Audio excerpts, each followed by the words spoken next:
everyone. Today is June 24th and me and Kim are at the office doing some research on some challenges that we have been facing, not just the realtors, but buyers, sellers, and so anyway, in the past week, we're going to talk about how many houses sold, and we're just going to cover Johnson County. The past week, FHA loans, there have been 7 closed, conventional loans, 22 closed, VA loans, 4 have closed, 4 cash offers, and 1 is unknown, not listed.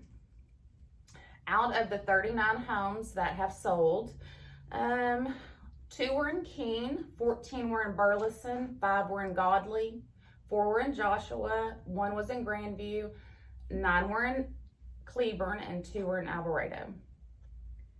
And everybody, all the buyers are finding a hard time buying a house because cash offers, everybody paying over and under. And this to kind of give you a rundown of what things have sold at. In Keene, the 2 offers, 1 went $6,000 over, and then 1 was listing price and sold price. In Godley, 1 home went $5,000 over, 1 went $24,000 under, and 3 of them sold for listing price. In Burleson, this is a longer list.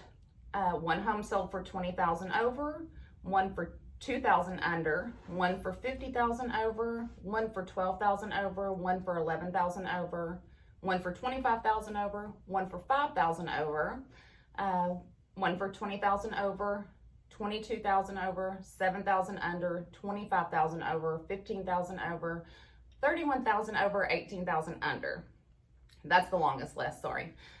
Joshua, 3 sold at list price, and 1 sold at $25,000 over. In Cleburne, 1 sold at list price, 1 sold at $7,000 under, and then we have 1 that sold at $15,000 over, $12,000 over, $15,000 over, $5,000 over, $6,000 over, $5,000 over, $14,000 over.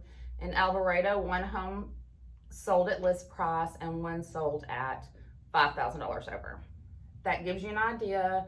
If your realtor says we should probably offer more, that's the reason why. So Kim's gonna kind of give you a little bit of what she has experienced, at least in the past month, with this market that we're in, with supply being down, demand's high, interest rates are still at a historical low, but she's going to kind of tell us some challenges and the benefits about having a realtor and why you need a realtor to help you. What do you think, Kim? Hi, everybody. I have currently a buyer and a seller. My buyers have had a tough time with this purchase because once they got in, they found out that part of the land that they wanted was not included in the acreage that was on the MLS that they thought they were buying.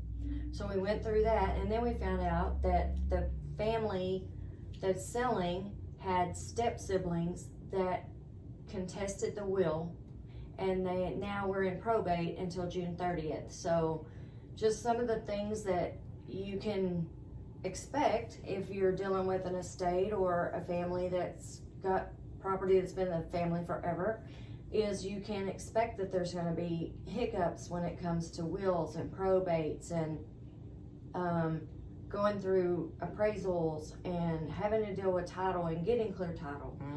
On my listing, my sellers that I've known since my kids were little asked me to sell their property, and we got it going, open title early, found out that they had never gotten a release of lien from back in 1985. Wow. And so now we've had to get that contract for deed cleared off the title. We've had to find the original owners, which a couple of them had passed away. So we've had to find all their family and get all of them to sign the paperwork to release the lien, which they did, thank goodness. And if it hadn't been for me as a realtor with the experience that we receive as realtors through education and classes and knowing how the title works and knowing how the negotiations are and how to deal with the setbacks and the hard times this deal wouldn't be going through. We're hoping to close on it on July 9th, and we are very blessed because we've had a great title company. We've had great success with finding the folks that we needed to find.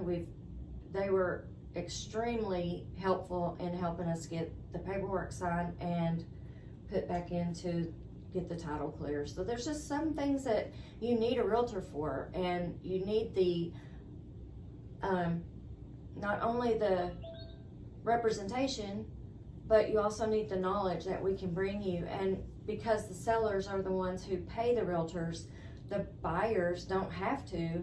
It's in your best interest to use a realtor For sure. so that you can get the best deal that you can get. Yeah, and also, so me and Kim are here doing the research. So we have to do research daily. The reason I look like this is because I'm not seeing any clients today, but just sending y'all a video. So me and Kim are doing the research so we know how to better lead our clients moving forward. So anyway, stay tuned for the next video. Thanks for tuning in. That's great. We didn't even have to start over.